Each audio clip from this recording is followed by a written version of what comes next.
The following is a production of DallasCowboys.com and the Dallas Cowboys Football Club. How about them Cowboys? Yeah! Go Cowboys! This is Girls Talk, Boys Talk, presented by Jigsaw Dating, preferred dating partner of the Dallas Cowboys, and broadcasting live from Dallas Cowboys World Headquarters at the Star. Now, your hosts, Christy Scales, Aisha Morrison, Nicole Hutchison, and Jess Navarez.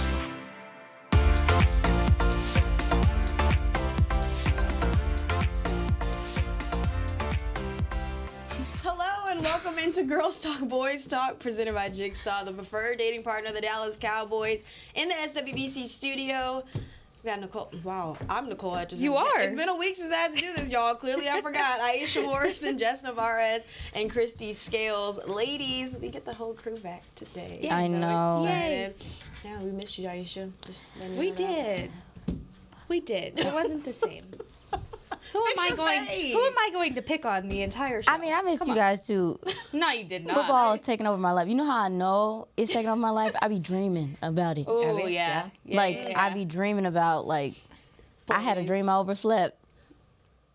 Those are the worst, though. That's the worst. But Yeah. that's how I know I'm super duper locked in. But no, I feel better. I'm glad to be back. with Yeah, you guys. Shrine Bowl and Yeah. Senior Bowl. I know it's my first week, bowl big game. week. Yeah. A lot of bowls going on. I never Yeah, been to have one here at the Star is really cool. It's a Yeah, big the East deal. West Shrine Bowl tonight, Thursday night at the Star. It's very exciting. They're so hopefully prepping everything hopefully it's outside. something where they'll continue to come back each year. That would be really fun. It would be awesome if they were able to do that. It's nice to have it in your backyard. Yes, That part. It's really nice. a lot of Cowboys folks have been out there. No traveling. The coaches and the scouts. So if I'm not mistaken, we clearly had the most numbers out of any team just because of the location. But yeah, it's been cool. But I'm really glad to be back with you ladies. Expecting to be, well, at least I hope to see a big crowd out there tonight for the actual game. I'll be there. I know all of y'all will probably be there as well. So a lot of things going on here at the Star. Some news, actually. We can talk about that. Dan Quinn's, a lot of things been going on with the whole head coaching search. I know Seattle, they, of course, went in a different direction, hiring defensive coordinator, or Ravens' former defensive coordinator, Mike Macdonald. He's now the youngest head coach in the NFL. He'll be replacing Pete Carroll, but now what's next for Dan Quinn? Still a lot of question marks because now he has the option of either taking the head coaching job, well, if they hire him, in Washington, or staying here in Dallas. Different situation for him. I know in his first couple of years he had the choice to actually pick the team that he would wanted to go to, and chose to stay in Dallas. Things are a little different for him now. Just what are y'all's thoughts as far as Dan DQ? Do y'all think there's still a chance that he could stay here in Dallas, or are y'all thinking that Washington Commanders job is looking a little likely like a chance? Which one? Yeah. In Washington? Yeah. Well, it's an exciting time for the Yeah. Commanders in terms of the actively looking for the sites for a new stadium and having the plethora of draft picks that they have and all of the capital in terms of cap space. I mean, this could be a transformative time for a franchise that we take a lot of glee in the fact that they've been downtrodden, but it is one of the great franchises historically in the NFL. So this could be a really great opportunity for Dan to not just for the immediate success of the Commanders, but under Josh Harris and the new ownership, really getting that franchise back on course. Yeah, and when you think of cleaning house and starting over, that is the place to go do it. I mean, you build that team how you want to build it. Whoever goes in there as the head coach, they're starting from the ground up. They have a young quarterback that has glimpses of being good. He just needs more development under the right coaching staff. Sam Howell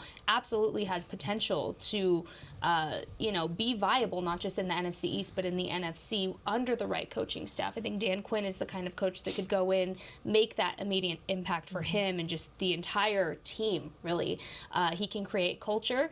And something about Dan Quinn that he is notable for, back when he was in Seattle and then in Atlanta, what he did is he created culture for teams that were struggling at one point before he got there. Historically, when he goes to a new job, That's what he does. Yeah. Dan Quinn can rebuild. Look what he did here in Dallas. After Mike Nolan left, he rebuilt the culture within the Cowboys defense. And so I think if you're the Commanders and you want a new culture established, you want to turn the page, you want a new era, if you will, Dan Quinn is absolutely your guy to do it. Yeah, I mean, I agree. You look at the defensive side of the ball for Washington, and that was clearly the weaker side of the ball this season. They've always had fantastic skill players on the offensive side. They lost some guys on the defensive side this year, and it showed. I do think they just need some foundation there as far as, well, they need stability as well. Like, they need to get a coach in there and that be the coach for a minute and that be the way that things settle out. But I am very curious to see what happens with him and what happens, because we talk about on the draft show, it dictates.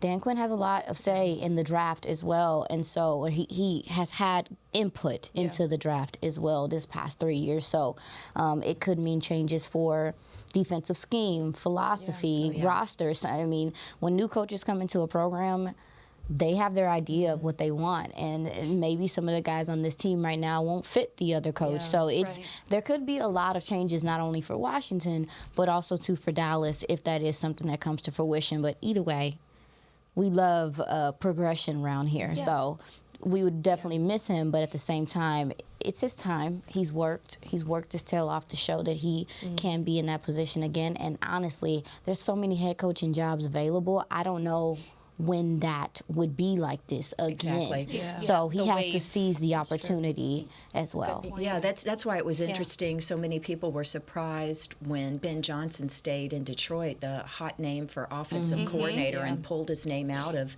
some of the different ones, because it's kind of like Kellen Moore from a few years ago. It's like, you better strike while the iron is hot, because that opportunity may not come again. Of course, Kellen now going to the hated division rival, the Eagles, so we could talk about that.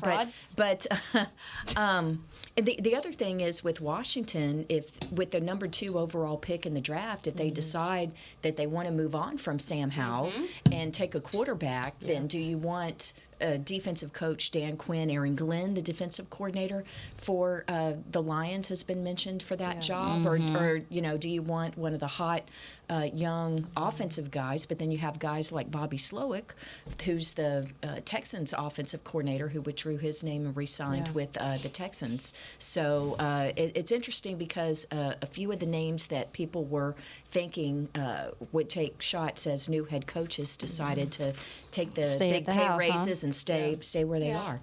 Well, let's say this. Well, let me throw this out there. He will also be going close to home, too, so that's a good thing for Dan Quinn. He's from Morristown, New Jersey, so it's like a 4-hour trip from D.C./Maryland area. So that would be good for him and his family. But let's just say, hypothetically speaking, Washington does not go with Dan Quinn, right? And from what we've seen this season with, especially the ending of the year, this defense just not performing the way that they should have performed in the wild card round, do y'all feel that Dan Quinn can come in and, I guess, tweak his way of, coaching, or make the adjustments according to, because we didn't see that, in that last game. Do you feel like he'd be willing to make those type of coaching adjustments when it comes down to a whole year? Yeah, because he would be the only one in the room that's not if he doesn't, because everybody else is. Based on the conversations we're hearing, I don't know if you heard Micah's podcast yesterday, everybody's having conversations on how to create a Super Bowl culture, and that's how Micah put it. So no matter who it is, whether it's Dan or somebody else that has to come in, you have to change the way of thinking, because 3 years of the same repetitive cycle over and over and over, there has to be change somewhere.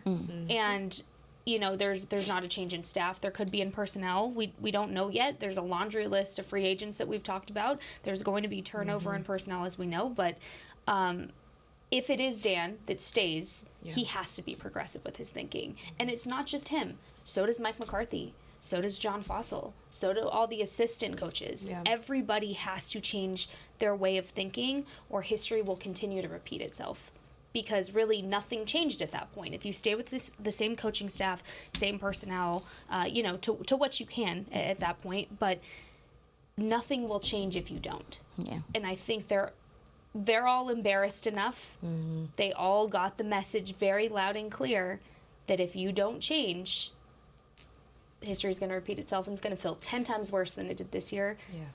I can't even imagine that feeling. And it says a lot. I'm sorry, my bad. No, girl, you the host. No, sorry. No, it says a lot. If I don't know if everyone was able to hear what Micah had mentioned yesterday in his podcast or the day before, and he had just said that he talked to the coaches, the players, and pretty much breaking everybody. News. Oh goodness.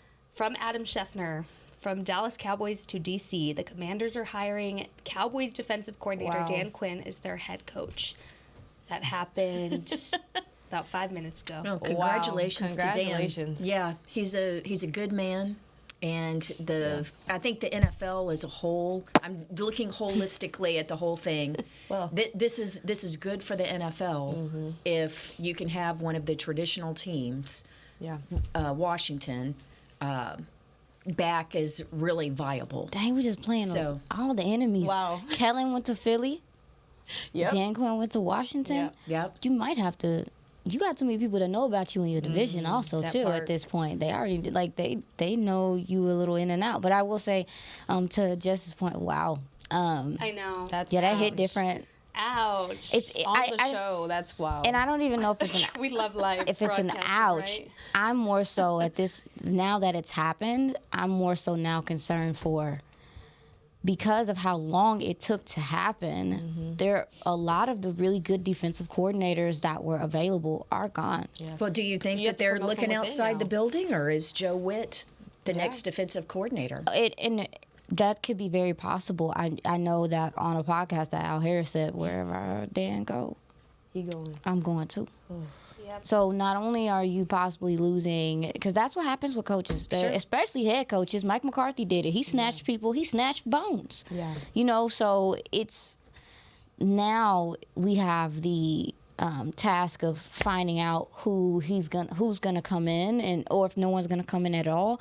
But if they do stay in house, if it is a Joe Witt Jr. or Adam Durday, who I know is highly regarded in the league as well. We should be trying to figure out schematically. I think that the Cowboys have been built to stop the pass, take the ball away, and to rush the passer. Typically, because of that, a lot of this on the defensive side, these guys are not huge in stature or anything like that. There's nothing wrong with that. However, I do think when you get in the playoffs, that has hurt you because, baby, if I can run the ball, why am I going to pass?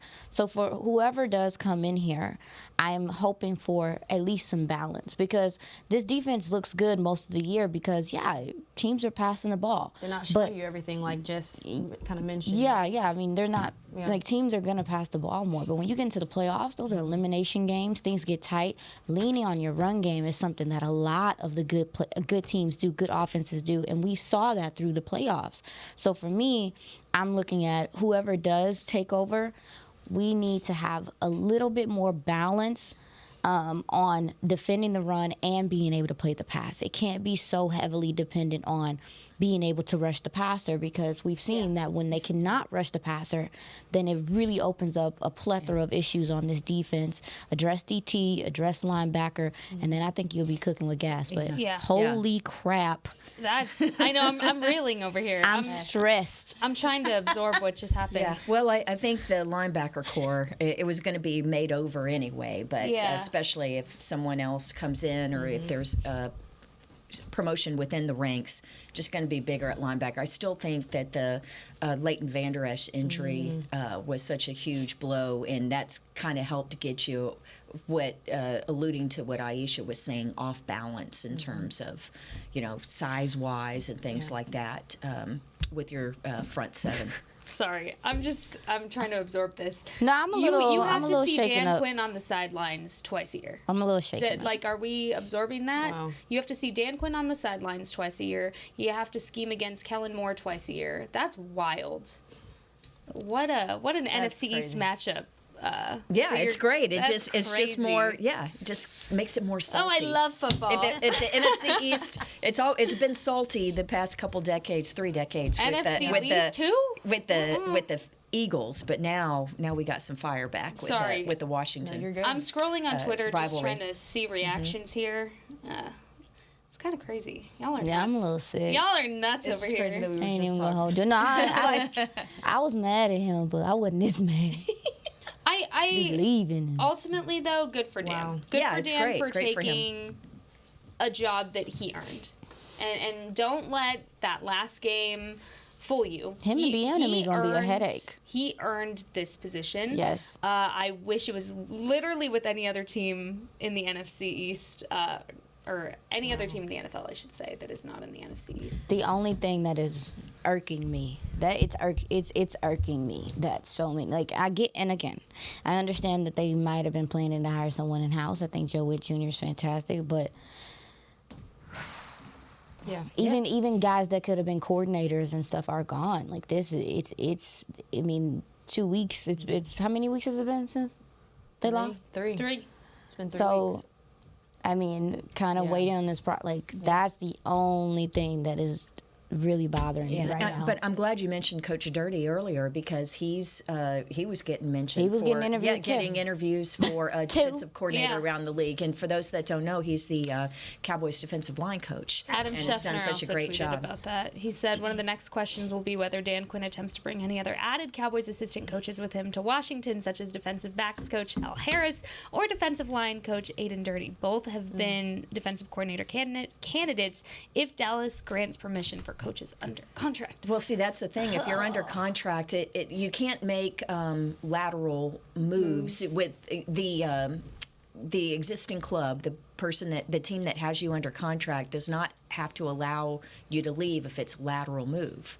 So, going from a position coach to a defensive coordinator would be a promotion and things like that, or assistant head coach, things like that. So that's going to be really interesting. I don't have in front of me the contract status of the other assistant coaches on the Cowboys' defensive side of the ball, so that'll be interesting to see. But there will be, as Aisha alluded to, a lot of moving parts now that the first domino has fallen. Also, the free agency list. Let's not forget a lot of those guys were Dan Quinn guys. That Sure, followed him here hey, from if Atlanta as Jordan well. Lewis isn't re-signed here, or J-Ron Curse, we'll be seeing them in burgundy and gold next year. I'm about to the thought of Jordan Lewis in a Ew. Washington jersey. I'm stressing. Yeah. Yeah. All right. I mean, that's a very common Let's thing. go That's ahead, a very let's break. go ahead and take Thanks. our first break. You're watching Girls Talk, Boys Talk, presented by Jigsaw, the preferred dating partner of the Dallas Cowboys. We'll be right back. We know that juicy, cheesy, grilled to perfection burger sounds amazing, but it does sound like something is missing. Pepsi, baby! The yin to this burger's yang. Burgers and Pepsi go together like burgers and Pepsi. This perfect blending of flavors makes every bite of lettuce, every sesame seed on the bun, and every sip of that crisp, refreshing, ice-cold cola a journey to Foodtopia. Burgers, better with Pepsi. That's what I like. At Jigsaw Dating, we obviously want the Cowboys to bring that 6th ring home. But to be honest, we're more focused on finding the person who will put a ring on your finger. That's why we created a dating app that reveals your face through meaningful conversation, so you can date deeper.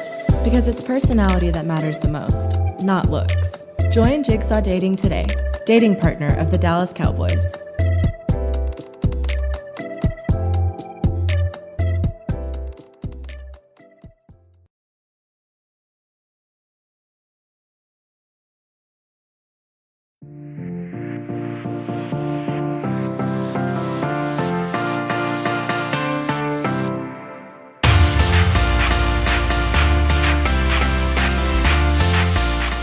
Pro Bowl games continue on Sunday. Can Peyton and Eli Manning coach the league's best to glory? Don't miss the epic AFC versus NFC flag football finale and more skills on Sunday, February 4th at 2 p.m. Central on ABC, ESPN, ESPN Plus, and Disney XD. And congratulations to Jake Ferguson and Tyler Smith going to their first Pro Bowls, and DeMarcus Lawrence back to his 4th. So those three. Yes. Why? Nice job. whole That was a great not read. the accent, the read, the little emphasis. You know Love what? it. I'm going through it right now. And let me channel it how I need to. Yeah, I was trying to tweet it, but I'm typing. I know. I was thinking about you earlier in the week, Jess, when it was announced that Jake Ferguson's now going to his Pro Bowl. I like, said, Jess got one what of her a Fergalicious Pro Bowl it's going to be. I'm very excited for him. It is. I mean, Not excited for what I have to do for the rest of today because of the news. But, Yeah. you know. Hey, you have to find joy in it, She's right? fun You have to boy. find joy in the day, and Do so I? to have Do sure I you have do. to find joy in the day? Yeah, today? and for Dan as a person, do. and For him, yes. Yeah, For you know. me, no. Well, yeah. There's It's gonna be a lot of work for you and all of us. yes, But correct. it's okay. It's Good fun. work. We love it. We love some stuff to write about in the off season. You look stressed. Because I don't even know what is defensive. I don't know. Sugar honey. Baby, let the games begin. I as know. Taylor Swift says, because I think we'll that's know. gonna be a fun matchup. I though. will say though, like I think we'll know something here soon because that's how other teams have done it. As soon as that coach was gone or something, they're like, oh. And also, so hopefully in the next 24 hours, we know who our person is. One thing that you can say about the Joneses and the Cowboys organization is they know how to multitask. So this is not catching anybody by surprise. And just because interviews aren't being reported doesn't mean that there aren't back channel things that have been going on. So this is not a surprise to anybody in this building. Yeah. Are there any options, Christy, that you see taking this new defensive coordinator position outside of Joe? I say it's more Yeah, let's go with adding dirty. Okay. Yeah.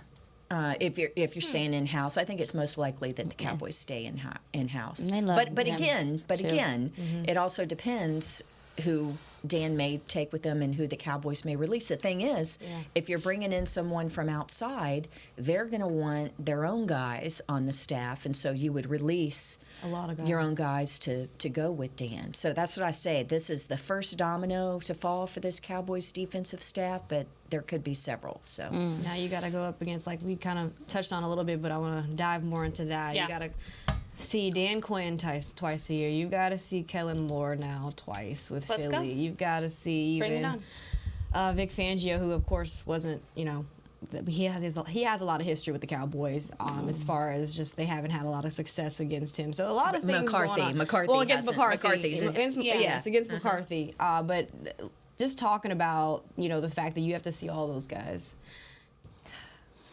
I ain't scared. Yeah, you know what? a year. I ain't scared of them. What impact does that have, though, for this Cowboys team? I mean, it may not have any impact at all because Kellen hasn't been in this. Remember when they were like 30%, and then the offense ended up looking totally different at some point in time. Kellen doesn't have a really good beat to me on, Yeah.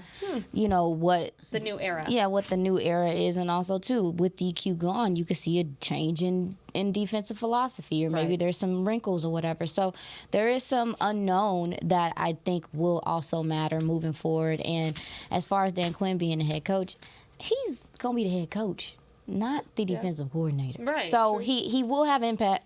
He will have input, I'm sure. Maybe he does. He maybe might be call. the DC. He might call. I He don't know. might Call might be the plays. I don't DC. know. So I mean, we've That'd seen. be fun to watch. I'm gonna tell you one thing. I'm gonna be hot if he go over there and be like, you know what? Let me change my philosophy now. I'm gonna be hot. Let me see 320, 40-pound DTs over there. I'm gonna be hot. They drafted Mozzie Smith in the first round last year. I And mean, now so he weigh like what? He's it was a very disappointing rookie class in terms of performance. We Right. talked about it on the draft show. Very disappointing. And it puts rookie a lot of class. pressure, a crap ton of pressure for them to excel this draft. Absolutely. Right. And Yep. and also too, you gave up a fourth for Trey Lance. Yep. And you traded for Brandon Cooks, and Yep. you traded for Gilmore. Yeah, so you're lacking in Yeah. those middle rounds, Yeah. and it matters. So it's like, I also wondered, again, trickle-down effect. You start thinking about, does anyone have tradability Yeah. on this team? If there are gentlemen that don't want to, stay after Dan Quinn leaves and stuff like that, because some of these guys really love that man. Yeah, So, I they mean, do. I wouldn't, we'll see, like, it's a trickle-down effect. I want to see how the dominoes fall. Oh, Jesus. Okay, we heard Jerry talking about going all in this year, and I know we were going to talk about that. But here's the thing. I think when it comes to going all in, you go all in on the draft, finding plug-and-play kind of players, because like you said, rookie class underperformed, and it showed. Because when Jonathan Hankins, perfect example, Jonathan Hankins goes out, first guy you call up Mozzie Smith. he didn't perform. In fact, when you look at the amount of snaps that he took during the season, it was around 20%. For your first round draft pick, and given, I know the nose tackle position is a difficult learn. Talk to Hank about it, why it's so hard to learn, and he said it took him about 3 years to really understand the job of an NT. So I'm not knocking Mozzie in any way. I'm just saying in terms of if you're drafting a guy, first round, second round, third round, I don't care. They need to be plug and play kind of players, while these rookies from this year make impactful year 2 jumps to make up for what they could be losing in this offseason, what they might not be able to reacquire, and guys that are going to be coming back from injury. We've seen that. We've seen it this year. We've seen it years prior. It takes time for these guys to come back from injury. It's up to these younger guys to step it up now. And this rookie class coming in better fill the heat that they need to perform instantly upon arrival. You can grow, you can learn. After training camp, come preseason, need to be ready. I need to see you ready to plug and play. Yeah, I was critical. We talked about it on the draft show. Like, what were your thoughts about this year's draft class? And I felt like the Cowboys were a bit content. Yeah. In how they drafted. And when I say that is like, I think they went out and got Stephon Gilmore. They went out and got Brandon Cooks. They knew that they knew that Jonathan Hankins was coming back for another year. And I felt like they went into the draft and they got all the guys. When you go down the list of the draft guys, you say, besides the Marvion Overshown, and even then he still had room to grow, you're like, oh, this guy will be better next year. Very much so, a lot of them were developmental type guys.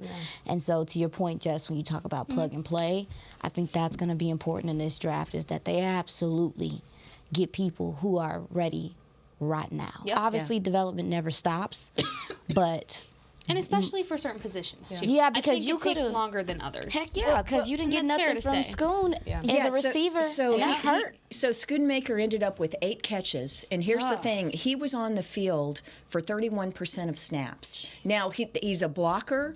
You know, he's not going to be your primary target at tight end. But remember, Hendershot missed so much of the season with injury, and Sean McCune he played a lot early, but then ended up on IR. So Schoonmaker was out there a lot of 2 tight end sets, but still to have that amount of plays on the field, and the fact and I'm not bagging on Schoonmaker, but when it's a second round pick, did he do his job as a blocker? You know, the run game, the stats weren't where they needed to be. But in Mozzie Smith, it was just over a quarter of the snaps and everything. But a lot of that came. It was towards the 2/3 part of the season, or later than that, when Hankins was out, that Mozzie's number of plays went up, and because at the early part of the season, he was barely getting on the field. Schoonmaker, I will say one thing, though. Remember, he was coming off the injury in the offseason in camp, and so he had a slow start to begin. But when Hendershot and McCune weren't factors, Schoonmaker wasn't really a factor in the passing game. Talking about, I guess we can switch gears to going all in. As far as Jerry, his word for word, it was, we will be going all in. I would say that you will see us this coming year not build it for the future. So that clearly means right now. Have y'all heard that before? Every year, rinse and repeat. Wait, let me just ask this. Get her started. No, my question is, what else is he supposed to say? No, that's true. Of course they're all in every year. Yeah. Of course you're all in. You wouldn't be an NFL team if you weren't, right? Well, but the way that I took that was in terms of they'll be more aggressive in free agency. Same. I pray. I mean, have mercy. Hey, have There's your grandma light linebackers, some candles, please. something. A lot of DTs in this upcoming free agency. Lots of linebackers in this upcoming free agency. A few running backs. Stop playing games, dog. There are some positions that I feel as though, like, yes, you can have a rookie there and they might excel and play well, but linebacker, DT, those type of things, please, for the love of muffins, bring in a veteran to solidify those spots, and so you can take some of the pressure off of some of these young guys, so they can be.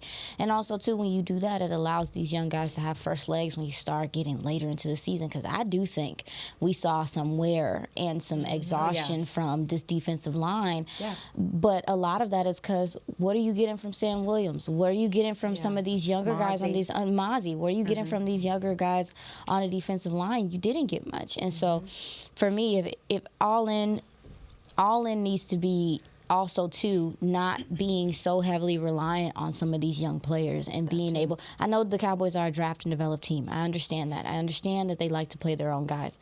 But in some instances, we're just seeing too many times that people go out, other teams go out and get a veteran guy to solidify a spot. They kind of sprinkle in some talent around them, and then they're able to go fourth. We're trying to go fourth, Jerry. Please, like, I'm just but they are well positioned, the Cowboys, in terms of the salary cap this year is going to be $242,500,000, so just over $242 million.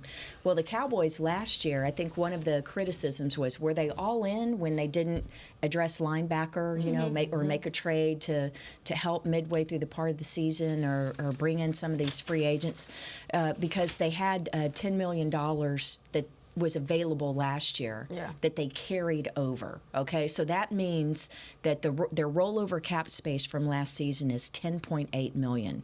So that means that basically $253 million that they have. So to spend this year. To spend this year. So if there were a couple of specific targets, let's say linebacker, what's going to happen at safety if they don't bring Jaron Kearse back? Will they address defensive line? So you could, and what are you going to do at running back? Well, right? You have to start with Dak's contract first before it trickles down That's to a great anything point. else, because $60 million, that's $250 million minus $60 million. That's already $190 million right there. You want to talk about being all in? That's where it starts. That's where it starts. Starts with your quarterback. Yeah, because that's gonna take. Starts with your quarterback's contract. You gotta get that down. Go from there. And Jerry talked about taking a holistic approach, which.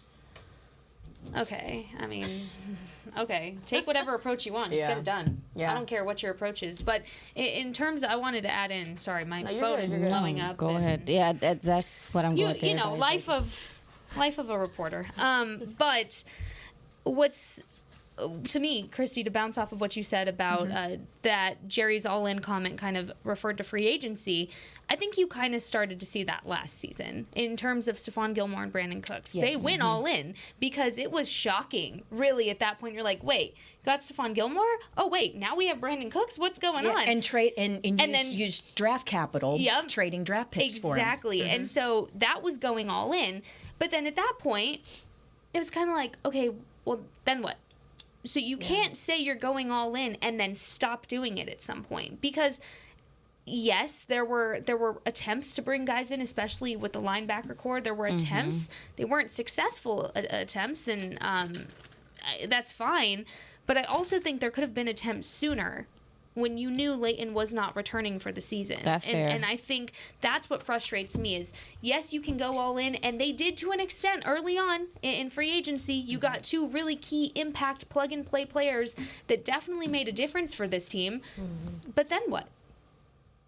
How did you continue to go all in last year? So for me this year, that same aggressive mentality of going after acquiring trades or doing whatever you need to do in free agency, restructuring contracts, extending contracts, be aggressive, but continuously be aggressive, especially when it's needed during the season.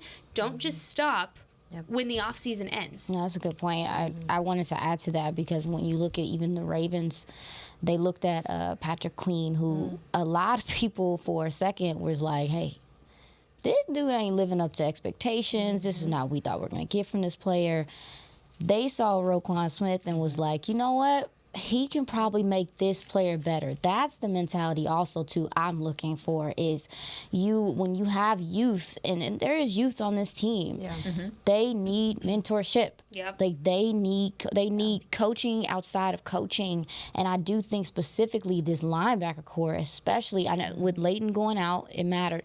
But the thing is, to Jess's point, you knew Leighton has health issue like battles. Yes. No one can plan for DeMarvion Overshown getting hurt, but that's preseason. So again, you had opportunity early in the season to go attack this. However, you said we're gonna lean on our guys in house. And I just think that's the difference that I want to be made is, can those guys play? Sure, but we are in a position to win right now. We need to fix this right now because it came back to bite you in huge games. And I do agree to your point that they could have addressed some of this stuff earlier than what they decided to. So why don't y'all think that mindset is there?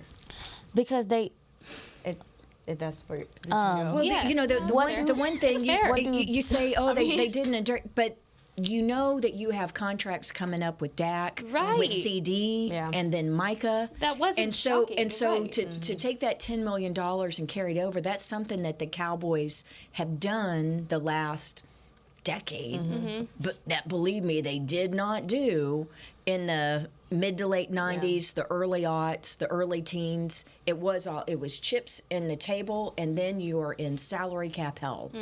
So I know that Cowboy fans get frustrated and complain about this, but you were complaining about it the other way.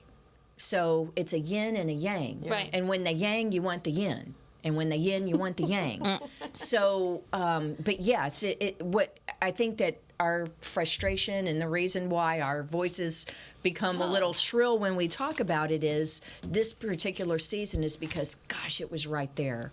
A 12-win season, and then the bitter disappointment of the way they lost in the playoffs. You know, it's just still feels so fresh, and there are so few seasons where you really have this kind of opportunity like they had this year. And so if we sound a little bitter, I think we just reflect a lot of the attitude of Cowboys Nation right now. Absolutely. Let's go ahead and take our second break. You're watching Girls Talk Boys Talk, presented by Jigsaw, the preferred dating partner of the Dallas Cowboys. We'll be right back. At Jigsaw Dating, we obviously want the Cowboys to bring that sixth ring home. But to be honest, we're more focused on finding the person who will put a ring on your finger. That's why we created a dating app that reveals your face through meaningful conversation, so you can date deeper. Because it's personality that matters the most, not looks. Join Jigsaw Dating today, dating partner of the Dallas Cowboys.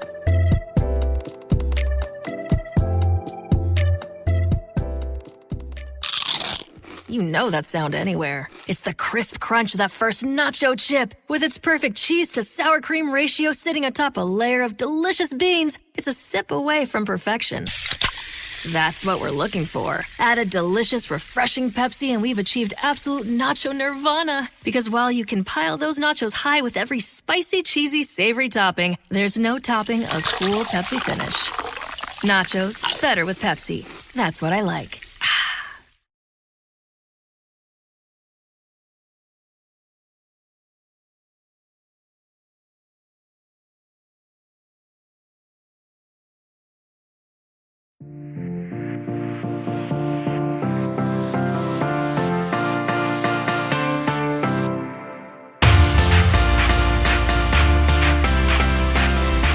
Excellent dining, boutique shopping, and exciting events in the Star District in Frisco, featuring dozens of North Texas' best restaurants, shops, and plus a calendar full of family-friendly events. There's always something to shop, dine, and do at the Star District.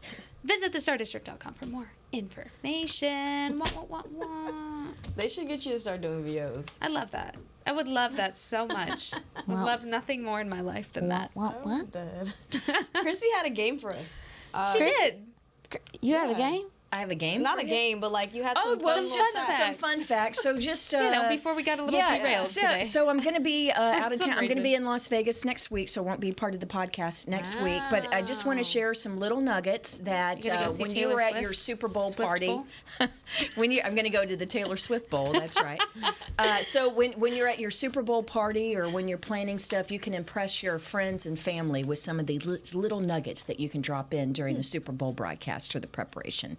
So that is, let's start off with a very basic one. How did the Super Bowl get its name?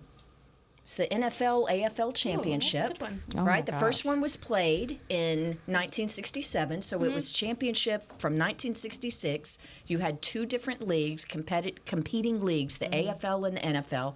They meet for the NFL AFL Championship, what 4 years later would start to be known as the Super Bowl, and started with Roman numerals. But how did the Super Bowl get its name? Because they were both like awesome teams, super team. You get it? Bowl season. Please, I'm very Super curious. Bowl. So the name, if you do not know this name, you should. Lamar Hunt. Yep. The late Lamar Hunt in the NFL Hall of Fame. Yep. Owner, now his son Clark runs the Kansas City Chiefs. But Yep. the Hunt family, they're from Dallas. Also And own so NFC, anyway, or FC Dallas. Lamar was one of the movers and shakers of the AFL. And so as the AFL leaders are working with the NFL leaders as well as the broadcasters for this championship game where the two leagues meet, he remembered daughter Sharon and the sons, Clark and Dan at home. Back then, we all had the little Super Balls, just those little bouncy balls. No. And so Super Bowl comes from Super Bowl, and Super Bowl was coined by Lamar Hunt. Please. And in fact, Oh, wow. one of the Interesting. little Super Balls is on display in Canton, Ohio, at the Pro Football Hall of Fame. And that's yeah. how the Super Bowl, the NFL AFL championship game, became known as the Super Bowl. Wow. And then another fun fact we use is like, which Super Bowl is this? It's VX, whatever. It's all these Roman numerals. It's like Yeah. those of us that have a hard time remembering Me. Roman numerals. Me. Same. Literally So, always so this Googling. is Super Bowl 58 coming up. Why does the NFL use Roman numerals for the Super Bowl? Great question. I don't know. I Because they want to don't know. want to. I don't know. Well, it's It because looks cooler? the game itself is played the next year. So the Super Bowl Super Bowl is being played in February of 2024, but it's to determine the champion of the 2023 season. So for example, going back to the first Super Bowl, 66 season played in January of 1967, by the time they got to the fourth one, this was officially the merger of the NFL and AFL in 1970, they started using Roman numerals. So when the Cowboys won Super Bowl 27, that was the 1992 season, the game was played in 1993. So it's to avoid the confusion of the one year being played in the next year, Sure. but then you have the confusion of Roman numerals, and it's hard to remember that X means 10 and L is 50 and 1. So Yeah, I'd be struggling. So that's why. That's I love why. That's lie. pretty awesome. Google's Yeah. my best Cool. friend. And then I've got one more for you. Go ahead. And we're Okay. going to go back to Lamar Hunt All because right. I mentioned that Lamar and his family, they're from Dallas. In fact, Lamar Hunt and the late Norma Hunt they lived right across the street from Jerry Jones there in Highland Park Oh. off Preston Road. Yeah. So anyway, what is the special tie that the Kansas City Chiefs organization franchise has to Dallas and the Cowboys? Wait, F- Jim, you guess first. FC Dallas? Does it have something to do with Well, FC Dallas? Lamar Hunt is in the Soccer Hall of Fame as well Yeah. as the Pro Football Hall of Fame because the Hunt family, yes, did found FC Dallas, and Lamar was a mover and shaker for decades in soccer. But while that is true, that is not the tie-in with the Dallas Cowboys. But this fact that you said Dallas is important. Okay. Aisha, anybody else? That was my What were the Kansas City Chiefs before they were the Kansas City Chiefs? They were the direct competitors of the Dallas Cowboys as an AFL team started the same time, the same expansion season, 1960, as the Dallas Cowboys. They both shared right. the Cotton Bowl. Yeah. Games Yeah, were yeah. played on Fridays and Saturdays back then because wild. of conflicts. You know, if the AFL had a game on Sunday, then the Cowboys had it the same weekend. They might play on a Saturday. And you might be shocked to know that the Dallas Texans at the time outdrew the Dallas Cowboys weekly Wow. at the Cotton Bowl. After 3 years of the Dallas Texans and the Dallas Cowboys, AFL and NFL, competing against each other in the same market, Lamar Hunt saw the writing on the wall found a very good opportunity in terms of stadium and lease and all of that, and moved the team to Kansas City, thereby leaving the Dallas Cowboys as the lone professional football franchise in Dallas. So the Kansas City Chiefs used to play at the Cotton Bowl in Dallas, and in fact were the Dallas Texans for their first 3 seasons before moving to Kansas City. And the reason they're called the Chiefs, I know they play at Arrowhead Stadium, and you have the fans doing what is now the politically incorrect, it's kind of the theme. But the reason why they were called the Chiefs is the mayor of Kansas City at that time that worked with Lamar Hunt and lured Lamar and the Dallas Texans to Kansas City. They named him the Chiefs because the mayor, that was his nickname. Everyone called him the Chief. He was very involved with the Boy Scout troops and things like that. Yeah. And so, anyway, so the Chiefs, it's not named necessarily for Native Americans. It's actually named for the mayor who helped lure Lamar Hunt. So there you go. History with Christy. I love it. A little like it Christopedia, little Christopedia Let's there. see. So. Christory. No. No. Jazzy, I'm having a rough enough day already, okay?